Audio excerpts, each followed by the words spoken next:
Para os massoterapeutas de coração, não existe nada melhor que ajudar a nossos pacientes a se sentirem melhor, verdade? Ajudar com o estresse diário ou tratar as dores deles é nosso foco principal. E não existe melhor sensação quando o nosso paciente ele nos liga para agradecer porque temos ajudado eles. Mas também, todo bom massoterapeuta precisa saber quando é necessário derivar esse paciente para o médico. E hoje vou te ensinar 7 situações nas quais você precisa derivar teu paciente para o médico de forma urgente. Número 1. Câncer de pele. Ninguém tem um contato tão direto com a pele de nosso paciente como nós, os massoterapeutas.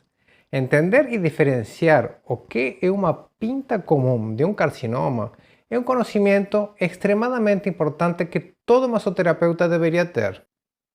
Existem 2 tipos principais de câncer, os não melanomas e os melanomas. Os não melanomas são os mais benignos e eles se classificam em vasos celulares e espinocelulares, mas não vamos entrar em detalhe nisso. Os melanomas são os mais perigosos por ser propensos a fazer metástases. Uma forma relativamente fácil de reconhecer é porque são manchas que aparecem na pele depois dos 40 anos e eles apresentam bordas irregulares com diferentes tipos de coloração. Podem ser pequenas feridas que coçam e que ardem e que não curam com o tempo.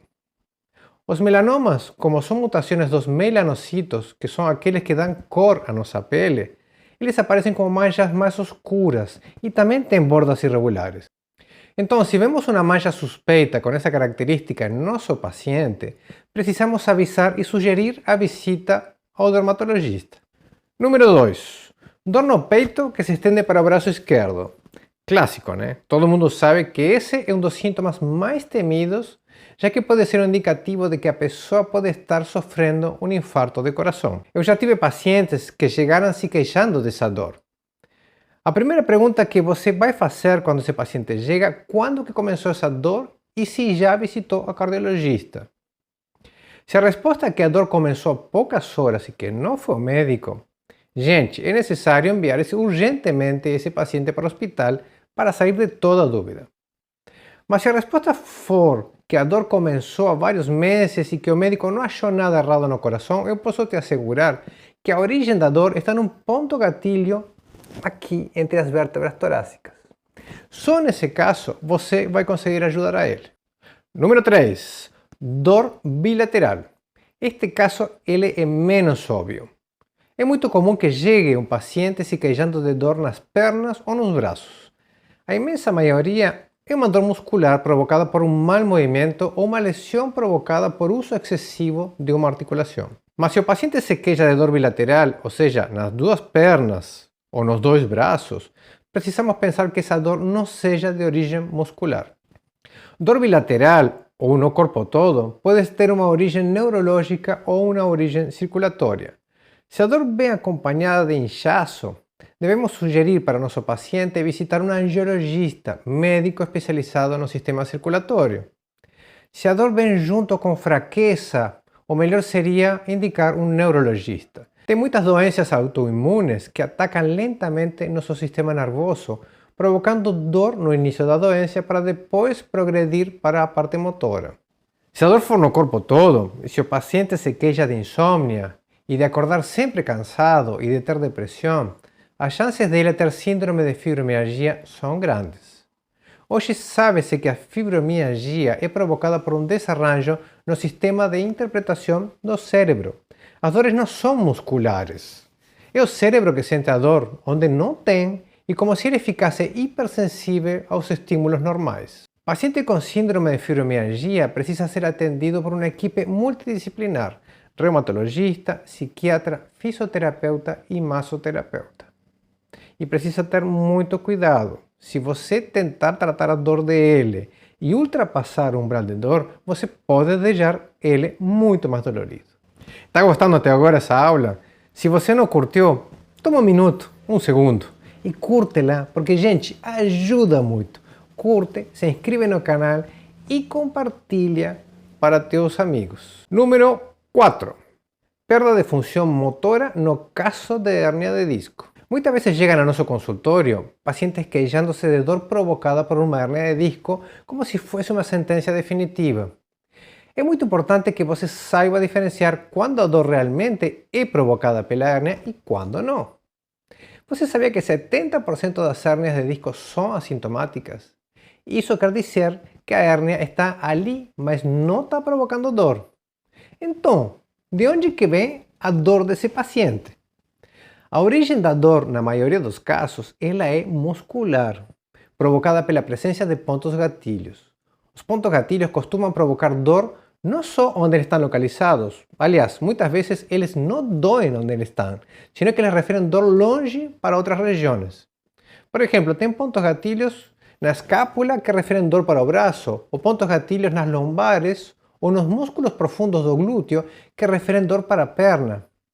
Dessa forma, você consegue entender que às vezes a hérnia está localizada ali, ela não está gerando dor nesse paciente, mas tem um ponto gatilho, por exemplo, no músculo glúteo mínimo, que ele refere uma dor idêntica à ciatalgia. Como saber se é a hérnia ou não que está provocando essa dor no teu paciente?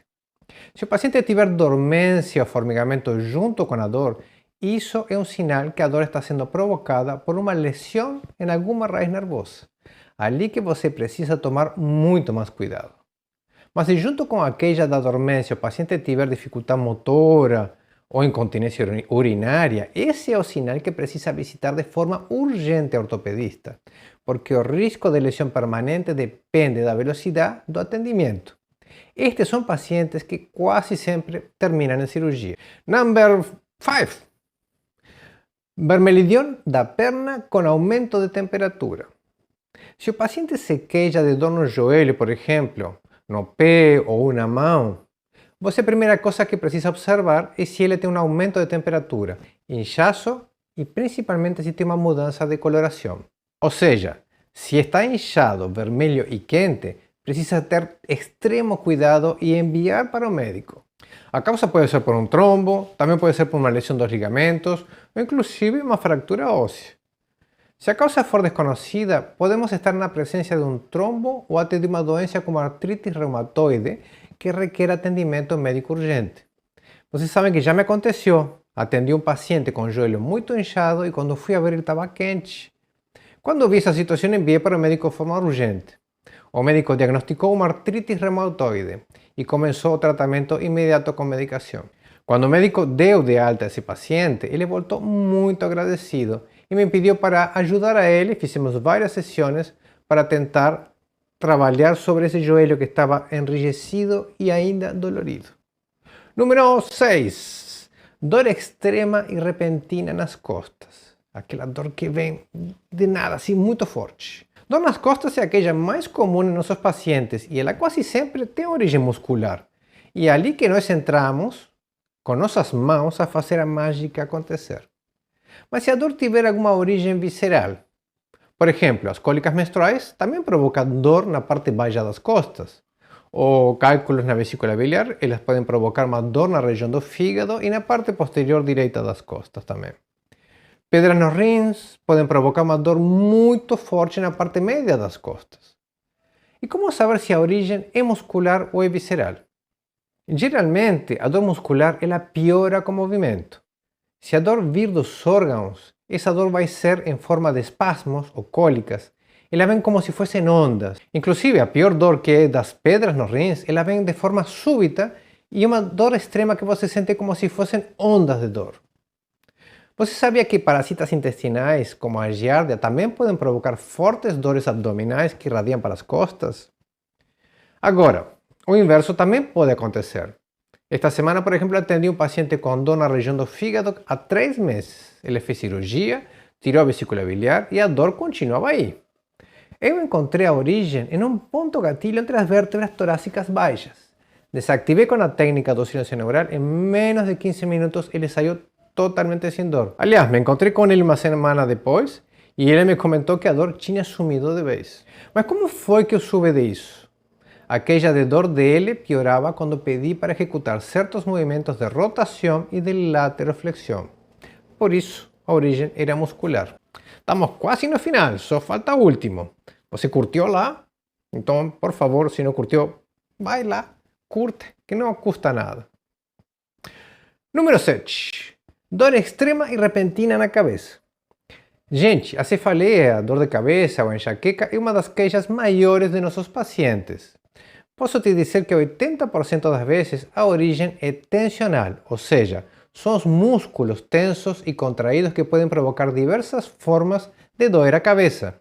Existem diversos pontos gatilhos em diferentes músculos que provocam dor de cabeça de todo tipo e forma. O esternocleidomastoides gera uma dor na fronte e no topo da cabeça. O masseter gera dor na cabeça. O trapézio também gera dor na cabeça. E aqui na base da nuca temos uns pequenos músculos, tá? Que se chamam suboccipitais, que também geram uma neuralgia de Arnold. Mas também precisamos ficar espertos e descartar a pressão arterial elevada, que pode provocar dor de cabeça. Para isso, sempre é bom ter no consultório uma maquininha de aferir a pressão arterial. Mas existe outra possibilidade muito mais preocupante. E se for um AVC, um acidente vasculocerebral? Como saber diferenciar? Existe um protocolo muito interessante criado pela Liga de Estudantes de Neurologia na Bahia. A sigla se chama SAMU, igual que ambulância de emergências, né? S de sorriso. Se pede ao paciente que dê um sorriso e se observa se a boca fica torta. A de abraço. Se pede ao paciente que levante os dois braços e dê um abraço e se observa se um braço cai ou ele fica mais fraco. M de música. Se pede ao paciente para cantar uma música ou dizer uma mensagem para se observar se a fala é enrolada. U de urgente. Se identificamos esses sinais, deve-se ligar urgente ao 192, porque a cada um minuto que passa, morrem 2 milhões de células de nosso cérebro. Para finalizar este último capítulo, se o paciente se queixar de dor de cabeça ao longo de muitas sessões e não tiver nenhum dos outros sintomas, se você usa todo o seu conhecimento e nada funcionou, gente, sugira ver um neurologista. Pode ser uma causa remota, mas pode ser um tumor cerebral. Gente, muito obrigado por me acompanhar até aqui. Se vocês gostaram deste vídeo, curtam, compartilhem e a gente se vê na próxima aula.